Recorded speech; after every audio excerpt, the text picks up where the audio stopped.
Good morning class. Business management में हम हमारा चैप्टर नंबर 2 कर रहे हैं, कॉन्सेप्ट ऑफ बिजनेस, जिसमें हमने अभी तक जो है बिजनेस के 3 टाइप्स स्टडी कर लिए हैं। जिसमें फर्स्ट हमने स्टडी किया था सोल ट्रेड के बारे में कि सोल ट्रेड क्या होता है। उसके बाद हमने स्टडी किया था HUF, हिंदू अनडिवाइडेड फैमिली, जिसको हम जॉइंट हिंदू फैमिली बिजनेस भी कह रहे थे, उसके बारे में हमने स्टडी किया। उसके बाद हमने थर्ड हमारा स्टडी किया था पार्टनरशिप, कि पार्टनरशिप क्या होती है।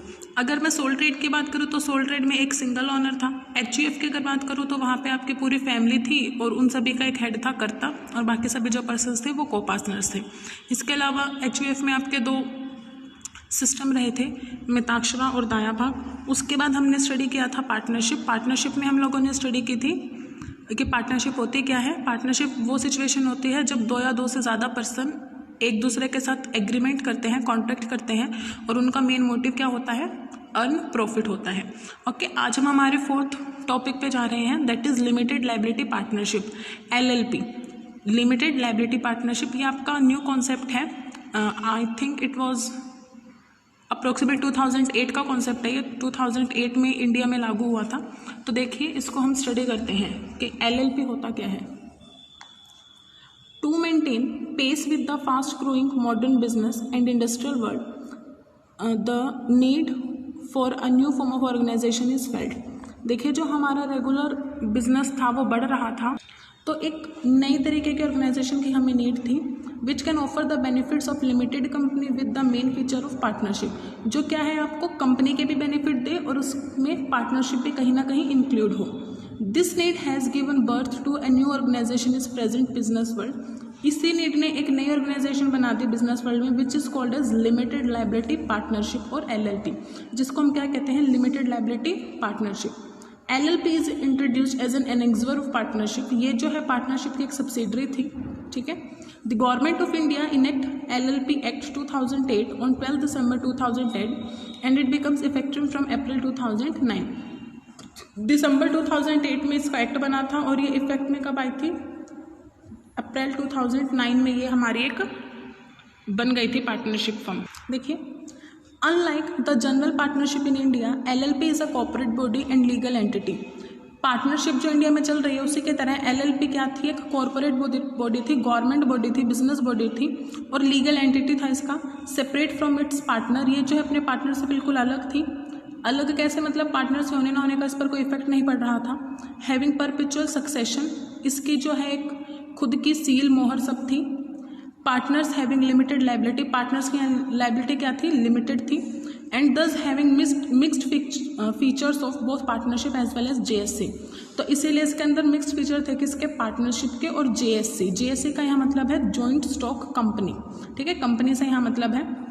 देखिए, पार्टनरशिप की तरह इसमें ये फीचर्स थे जो अभी इसमें बताए गए हैं कि कॉर्पोरेट बॉडी थी, लीगल एंटिटी थी, अपने पार्टनर से इसकी जो एंटिटी थी, जो अस्तित्व था वो अलग था, इसकी खुद की एक सील थी, खुद के एक सिग्नेचर थे, पार्टनर्स की लिमिटेड लायबिलिटी थी। ओके, आगे देखिए, LLP is a corporate business vehicle that enables professional expertise and entrepreneurial initiative to combine and operate. देखिए, LLP जो एक ऐसे बिजनेस बॉडी थी जो क्या कर रही थी, जो प्रोफेशनल थे, अपने एरिया में प्रोफेशनल थे, और जो एंटरप्रेन्योर्स थे, जो नए नए बिजनेसमैन थे, उनके लिए एक इनिशिएटिव था कि वो जुड़ करके ऑपरेट कर सके in flexible, innovative and efficient manner, ठीक है। फ्लेक्सिबिलिटी थी उसमें, इनोवेशन था, और बहुत अच्छे से वो कर रहे थे। As a hybrid of companies and partnership, hybrids of companies and partnership का क्या मतलब है कि ये जो है पार्टनरशिप और कंपनी का कॉम्बिनेशन था। Providing benefit of limited liability while allowing its members the flexibility for organising their internal structure as a partnership. जिसने क्या था, अपने मेंबर्स को लिमिटेड लायबिलिटी ऑफर की, बट साथ ही साथ उन्होंने ये भी बोला कि आप अपना जो इंटरनल स्ट्रक्चर है वो पार्टनरशिप की तरह भी रन कर सकते हैं। Okay, LLP is suitable for small and medium size business as well as for the venture capital because of flexibility in its structure and operation. LLP जो था वो आपका स्मॉल और मीडियम साइज के लिए भी था, और ऐसे बिजनेसेस के लिए भी था जहाँ पे वेंचर मतलब हम रिस्क लेकर के कुछ काम कर रहे थे। ओके, तो ओवर एंड ऑल LLP क्या थी आपकी, LLP जो है आपका मिक्सचर थी, कॉम्बिनेशन थी, हाइब्रिड थी कंपनीज और पार्टनरशिप का, जिसके अंदर पार्टनरशिप के फीचर्स भी थे और कंपनी के फीचर्स भी थे। अब देखिए, main features of LLP act 2008। First देखिए, it is a corporate body having separate legal existence from its member. ये जो है कॉर्पोरेट बॉडी थी, गवर्नमेंट बॉडी थी, बिजनेस बॉडी थी, जिसके अपने मेंबर से एग्जिस्टेंस बिल्कुल अलग थी। Any 2 or more than 2 person who intend to run a lawful business to earn profit can fill the incorporation form and file it with registrar। 2 या 2 से ज़्यादा लोग जो लॉफुल एक बिजनेस को रन करना चाहते थे, प्रॉफिट कमाना चाहते थे, वो रजिस्ट्रार के पास एप्लीकेशन यहाँ से फिल कर सकते थे। When the registrar is satisfied about the completion of formalities of registration, जब रजिस्ट्रार सेटिस्फाई हो जाता था कि रजिस्ट्रेशन की सारी फॉर्मेलिटीज कंप्लीट हो गई है, a certificate of incorporation is issued to them, तो उन्हें जो एक सर्टिफिकेट दे दिया जाता था for applicants of LLP which signifies the birth of LLP। और किस चीज़ का सर्टिफिकेट दिया जाता था उन्हें? इनकॉर्पोरेशन का, रजिस्ट्रेशन का, LLP का, लिमिटेड लायबिलिटी पार्टनरशिप फर्म का। आफ्टर दैट सेकंड पॉइंट देखिए इसका। फर्स्ट पॉइंट में आपको बताया गया कि LLP बनती कैसे है, ठीक है, उसका रजिस्ट्रेशन प्रोसेस क्या रहता है। After that the mutual rights and duties of partners and their rights and obligations toward the firm are determined by the provision of this act. Partners की क्या क्या राइट रहेंगे, क्या क्या उनकी ड्यूटीज़ रहेगी, आपस में उनके क्या राइट्स रहेंगे, कंपनी के लिए उनके क्या राइट्स रहेंगे, ये सभी एक्ट के थ्रू डिसाइड होते थे। Okay, it is considered as a separate legal entity from its member. इसको जो है अपने मेंबर्स के एंटिटी से बिल्कुल अलग माना जाता था। अलग कैसे? मेंबर्स के आने जाने से LLP पे कोई फ़र्क नहीं पड़ेगा। अगर कोई मेंबर मर गया है, पागल हो गया है, इंसॉल्वेंट हो गया, उसका कोई भी फ़र्क आपके LLP पर नहीं पड़ेगा, बट पार्टनरशिप पे उसका फ़र्क पड़ता था, ठीक है।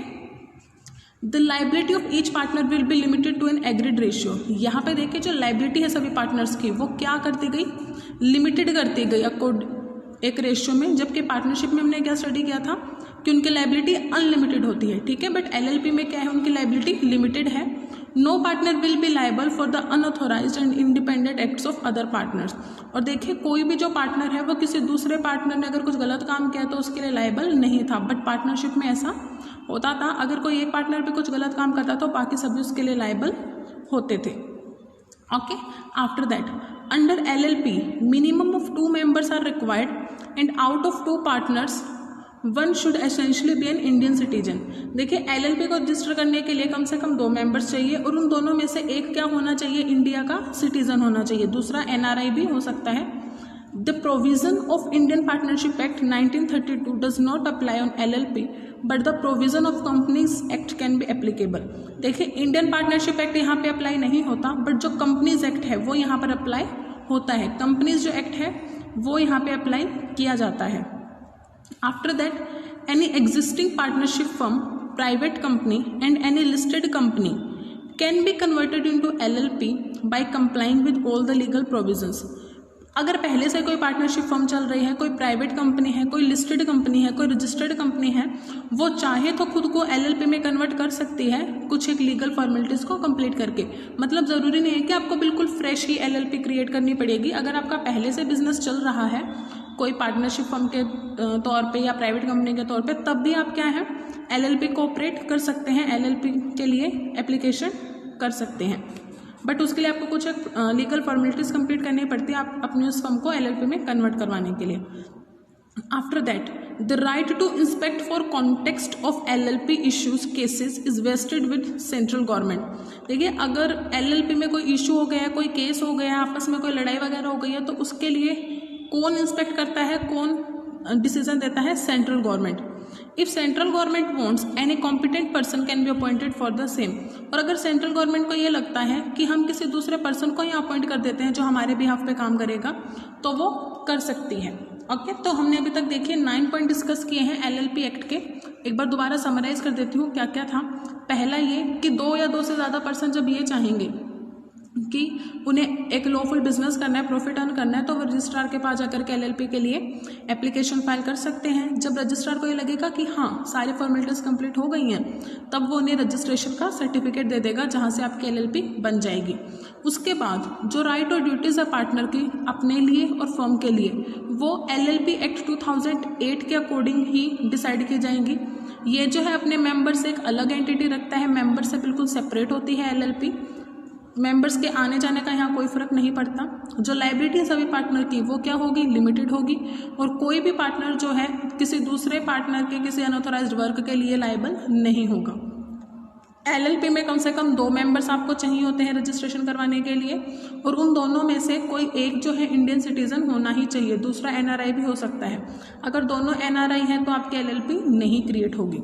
एनआरआई का मतलब है नॉन इंडियन रेजिडेंट, ठीक है, जो यहाँ के नहीं है बल्कि किसी दूसरे देश के हैं। आफ्टर दैट जो इंडियन पार्टनरशिप एक्ट है वो यहाँ पे अप्लाई नहीं होता। यहाँ पे कौन सा एक्ट अप्लाई होता है? Companies act. इसके अलावा अगर आपके पहले से कोई फर्म, कोई बिजनेस चल रहा है तो आप चाहें तो उसको एलएलपी में कन्वर्ट करवा सकते हैं कुछ एक लीगल फॉर्मेलिटीज कंप्लीट करके।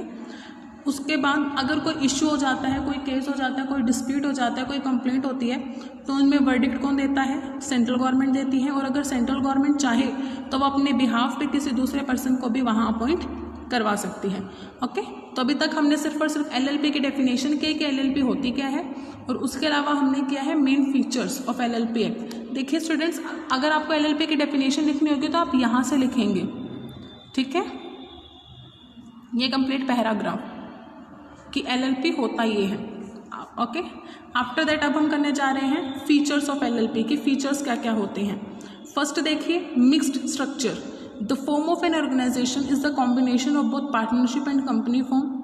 It covers the disadvantages of unlimited liability and rigidity of provision of Companies Act. देखिए मिक्स्ड स्ट्रक्चर है, इसके अंदर पार्टनरशिप की भी इंक्लूड है कुछ एक फीचर्स, और कुछ एक फीचर्स कंपनी के भी इंक्लूड हैं। जो पार्टनरशिप में आपका डिसएडवांटेज था अनलिमिटेड लाइबिलिटी का, वो यहाँ कवर हो गया। पार्टनर्स की लाइबिलिटी क्या हो गई? लिमिटेड हो गई। और कंपनीज का जो डिसएडवांटेज था कि काफ़ी स्ट्रिक्ट रूल्स थे फॉलो करने के लिए, वो यहाँ ओवरकम हो गए। ठीक है, तो मिक्स्ड स्ट्रक्चर है ये। और वैसे भी जब हमने एलएलपी की डेफिनेशन की थी तब हमने यही डिस्कस किया था, यही स्टडी की थी कि एलएलपी क्या होती है। एलएलपी में आप ये देखते हैं कि पार्टनरशिप और जो कंपनी फॉर्म है दोनों का एक मिक्स हाइब्रिड कॉम्बिनेशन वहाँ प्रिपेयर किया जाता है। ओके, इसके बाद देखिए second point, limited liability and perpetual existence. देखिए this organization enjoys the benefit of perpetual existence of the business. Perpetual existence का मतलब क्या है? यहाँ पे मैंने पहले भी बताया था आपको कि परपेचुअल एग्जिस्टेंस का मतलब यहाँ है कि वो जो है लगातार चलती रहेगी, मेंबर्स के आने जाने का कोई फायदा नहीं होगा, उनकी खुद की सील होगी, खुद के सिग्नेचर होंगे। The liability of the owner is limited to the extent of their capital contribution in the firm. जो लाइबिलिटी है ऑनर्स की वो सिर्फ उतनी ही होगी जितनी उन्होंने फर्म में कैपिटल इन्वेस्ट किया, जितना उन्होंने पैसा इन्वेस्ट किया है। Partners have limited liability only, और जो पार्टनर्स हैं उनकी लिमिटेड लाइबिलिटी रहेगी यहाँ पे। Okay, after that flexibility of operation. The internal management, salaries to partners, managerial authority, veto power to some partners and like features provide maximum flexibility। देखिए इस point को अच्छे से समझिए, फ्लेक्सिबिलिटी ऑफ ऑपरेशन कैसे है। इंटरनल मैनेजमेंट आप अपने हिसाब से कर सकते हैं, सैलरी है जो पार्टनर को वो आप अपने हिसाब से दे सकते हैं। मैनेजरियल अथॉरिटी, मैनेज कौन करेगा वो आपके अकॉर्डिंग हो सकता है। Veto power to some partner, veto power का मतलब है वोट देने की पावर होगी कुछ एक पार्टनर्स को। और ये बाकी इसी के तरीके के जो फीचर्स हैं वो क्या है, फ्लेक्सिबिलिटी क्रिएट करते हैं ऑपरेशन में। These firms can buy and hold the property in their own name. ये जो कंपनीज हैं अपने खुद के नाम पर कोई प्रॉपर्टी खरीद भी सकती है और बेच भी सकती है। ठीक है, तो 3 फीचर्स किए हैं हमने। फर्स्ट तो किया है मिक्स्ड स्ट्रक्चर, कि स्ट्रक्चर कैसा रहता है, मिक्स रहता है, आपका कॉम्बिनेशन रहता है पार्टनरशिप और कंपनीज का, दोनों के डिसएडवांटेजेस को यहाँ कवर अप किया जाता है। उसके बाद लाइबिलिटी क्या रहती है, लिमिटेड रहती है, और परपेचुअल एग्जिस्टेंस रहता है, कॉन्टिन्यूस एग्जिस्टेंस रहता है। After that flexibility of operation, जो आप मैनेज कर रहे हैं उसमें फ्लेक्सिबिलिटी रहती है, अकॉर्डिंग टू सिचुएशन आप चीज़ों को चेंज कर सकती हैं। और इसमें एक पॉइंट ये भी दिया हुआ है कि ये जो फर्म है खुद के नाम से प्रॉपर्टी को खरीद भी सकती है और अपने पास रख भी सकती है। ठीक है, फीचर्स के बाद अब हम देखते हैं कि एडवांटेजेस क्या क्या रहेंगे। तो देखिए separate legal existence, the partners under LLP have separate legal existence from the firm can enter into contract, can buy और sell property in its own name. देखिए जो पार्टनर्स होते हैं एलएलपी में उनसे अलग होती है कंपनी की एग्जिस्टेंस। कंपनी जो है खुद के नाम से कॉन्ट्रैक्ट कर सकती है, प्रॉपर्टी खरीद और बेच सकती है। अब सेपरेट लीगल एग्जिस्टेंस का फायदा क्या होता है, देखिए बात यहाँ ये देखने वाली है कि सेपरेट लीगल एग्जिस्टेंस का फ़ायदा क्या रहेगा। सेपरेट लीगल एग्जिस्टेंस का फ़ायदा ये रहेगा कि जब कंपनी खुद के नाम से कॉन्ट्रैक्ट कर सकती है तो हर एक पार्टनर्स को उसके लिए लायबल रहना ज़रूरी नहीं रहेगा। अगर उस कॉन्ट्रैक्ट में कोई फ्रॉड हो जाता है, कोई लॉस हो जाता है, तो सभी पार्टनर्स उसके लिए लायबल नहीं रहते। Okay, after that second point है स्टेबल एग्जिस्टेंस। देखिए स्टेबल एग्जिस्टेंस क्या कहता है, the existence of LLP is independent of its member. जो LLP की एग्जिस्टेंस है वो उसके मेंबर से अलग होती है। It is formed by the law, ये जो है कानून के थ्रू बनती है, and can be close by the law only, और लॉ ही इसको बंद कर सकता है। डेथ, ल्यूएंसी, ल्यूएंसी मतलब होता है पागलपन। इंसॉल्वेंसी, जब हम बैंकरप्ट हो जाते हैं, हमारे पास कुछ नहीं रहता, दिवालिया हो जाते हैं हम। Withdrawal of any limited partner of the firm, अगर जो पार्टनर है फर्म का वो बाहर चला जाए, रिटायर हो जाए या छोड़ जाए। Does not affect its existence, ये कोई भी सिचुएशन जो है डेथ, ल्यूएंसी, इंसॉल्वेंसी या विड्रॉल, ये फर्म के एग्जिस्टेंस को इफेक्ट नहीं करती। It has continuity in business existence, जो बिजनेस है उसका इन सब के बावजूद भी चलता रहता है। बट अगर हम पार्टनरशिप फर्म की बात करें, अगर किसी एक पार्टनर की डेथ हो जाती थी तो हमें उसका सारा अकाउंट वगैरह सब बंद करना पड़ता था। अगर कोई पार्टनर पागल हो जाता तो भी करना पड़ता, इंसॉल्वेंट हो जाता तो उसके सारे लॉसेस हमें खुद कवर करने पड़ते थे। अगर कोई चला जाता था तो उसके साथ उसकी गुडविल गई, ये सभी चीज़ें हमें ध्यान देनी पड़ती थी, ठीक है। बट जो LLP है उसमें इन सभी चीज़ों का कोई भी फर्क नहीं पड़ता, चाहे कोई आए चाहे जाए, इट डजेंट मैटर। जो कंपनी है उसकी एग्जिस्टेंस कॉन्टिन्यूस रहेगी, वो लगातार अपनी चलती ही रहेगी। उसके बाद देखिए limited liability. Members of this business firm have limited liability, जो मेंबर्स है यहाँ के उनकी लाइबिलिटी क्या होती है, लिमिटेड होती है।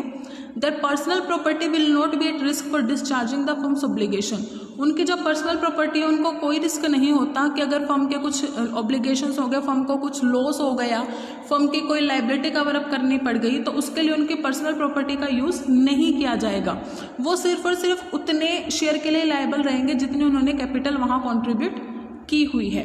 Okay, after that internal flexibility, यहाँ पे जो फ्लेक्सिबिलिटी है वो इंटरनल रहती है, मतलब substantial freedom is given to the members for managing their mutual affairs with the firm. यहाँ पे जो है मेंबर्स को फ्रीडम दी जाती है कि वो डेली मतलब अपना इंटरनल स्ट्रक्चर वो जैसे भी चाहें वैसे रन कर सकते हैं, उसमें कोई इंटरफेरेंस यहाँ नहीं होती, ठीक है। तो हमने एडवांटेजेस में क्या क्या पढ़ा कि एक तो इसकी एग्जिस्टेंस क्या रहती है, सेपरेट रहती है, स्टेबल एग्जिस्टेंस रहती है, कंटिन्यू रहती है, लायबिलिटी हमेशा लिमिटेड रहती है, और इंटरनल फ्लेक्सिबिलिटी रहती है। इंटरनल स्ट्रक्चर के मैनेजमेंट में कोई भी थर्ड पार्टी इंटरफेयर वहाँ नहीं करती।